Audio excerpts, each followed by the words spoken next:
This is a test of the Tesmen TWS-322 wire stripper.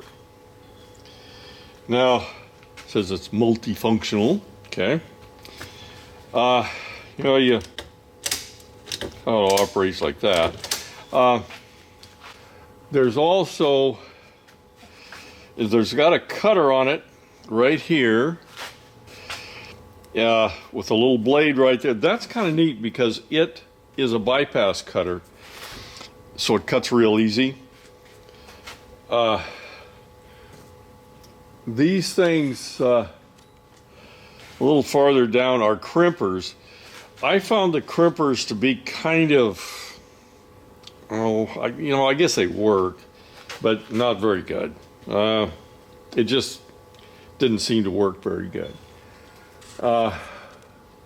Moving on to a couple other things. This is your stripper thing here for stripping the wires. It's got this little stop that you can move in and out. The problem with the stop is it's just a little piece of plastic. I can guarantee you I'm going to break that thing. But mostly what we should be doing is testing this thing and how it works. It says you can do number 10 to number 24 wire stripper, and you can also do Ethernet cable like this. This is Cat 6. I brought a couple of things up here, like here's a motor, and the cutter works really good. I like that. But these motors usually have a little thicker wire on them, or insulation on them, and I thought I'd try that.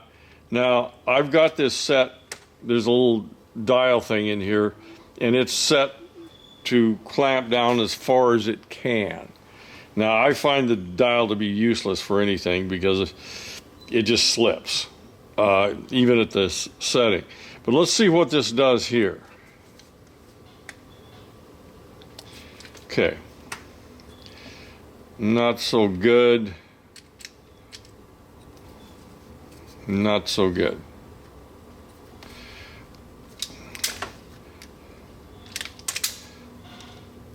Try it a little differently, and let's see what happens. There, that finally did okay, as long as I didn't go too far. Okay, trying the Cat 6 cable.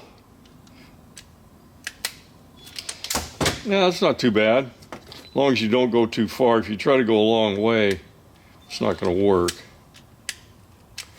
But if you go a short distance, sometimes, yeah, it will work, and it doesn't mess up the wire inside. So that actually kind of worked. Now here, I've got some number 12. Stranded. Okay, this is what it commonly does. Okay, if you do it twice, you can get it to work, but it should do it just. Let's try a little shorter. A little shorter piece works. Longer one does not. Yeah, that's mostly what I've been finding out.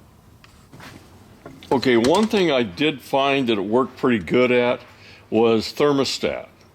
This is like a 6-wire thermostat wire, and so it did pretty good. And with no changes in the adjustment of this little dial, which I think is useless anyway, then, now it worked perfectly every time I've tried to use it for thermostat wire. Of course, that's in contrast to almost every other wire I tried to deal with it. Okay, let's look at something about this thing that's actually pretty good. Got this little red button here. Okay, that's an NCV, non-contact voltage detector. Now, if you got power in a wire, it should check it. I would prefer that it would go off here, but it doesn't. It goes off here, and I really would rather, if I had the thing, if I was about to cut a wire or something, that it would go off. It doesn't. It goes off on the back. But at least it does, you can check the wires for voltage. And it does shut itself off. I also shut it off that way. But that is kind of neat. Okay, it also has crimpers in it, which I think are almost useless. If I'm going to crimp, I'm actually going to want something like that. Because I think it just does a better job. You could use it in a pinch, I guess, because they actually do work, but I didn't think it was all that great. So, not so great a review on this thing. If you're doing thermostat wire, have a happy time. If you're doing anything else, here again, we'll try this and see if, got it to work that time. Got it to work. So sometimes it works, sometimes it doesn't. Not the best tool in your box. That's it on this one.